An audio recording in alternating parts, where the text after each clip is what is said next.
So this is really a special treat that for Danny O'Brien to come by, and you updated the RSS feeds. All right. So I updated the RSS feeds. It was my first little job for the Internet Archive after I had left Creative Commons and was kind of floating around doing random projects with Brewster, and it was really cool. And it was really cool to see Danny's name on the list and that he was updating the RSS feeds. And we want to have an RSS revival, Danny. Yes, so this is very important. So, all right, thank you.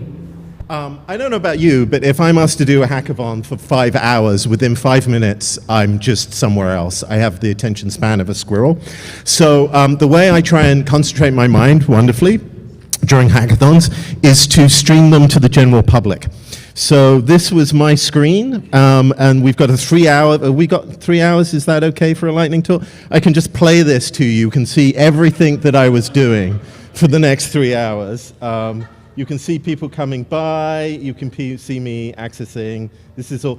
This is code. This is like the thing I do when I need to be private. So one of the things that you need to do if you're accessing certain parts of the API here at the Internet Archive is you have to use some secrets. You have to use the Amazon S3 secrets. And if you can use those, you can access parts of the API. And what John, who was the director of engineering, when he saw me flailing around, came over and suggested was that I take one of the new bits of closed API and create an RSS feed for it. For those of you who perhaps grew up in the 21st century, RSS stands for Really Simple Syndication, I think? Something like that.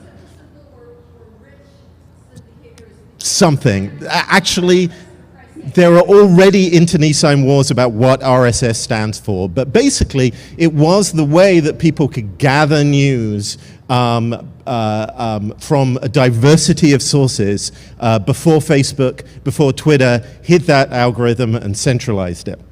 So this was my attempt to take the Changes API that you should explore, because the Changes API records every single action that happens at the Internet Archive and lists each item that has affected.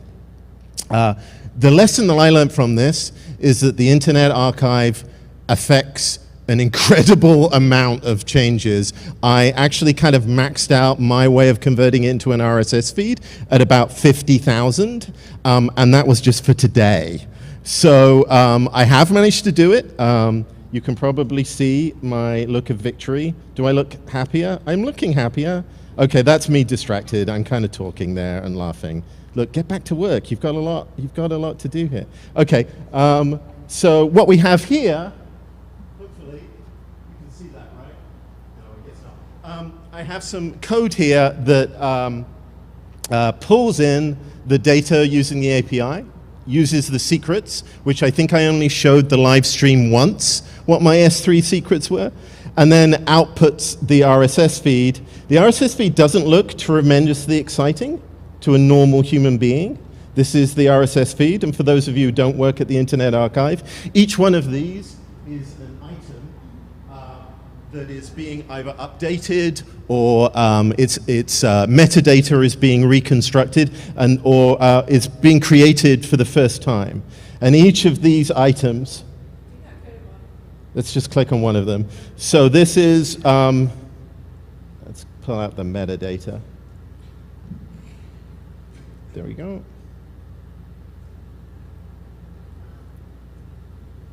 So we can see here, this is Mandeville Likes to Fly.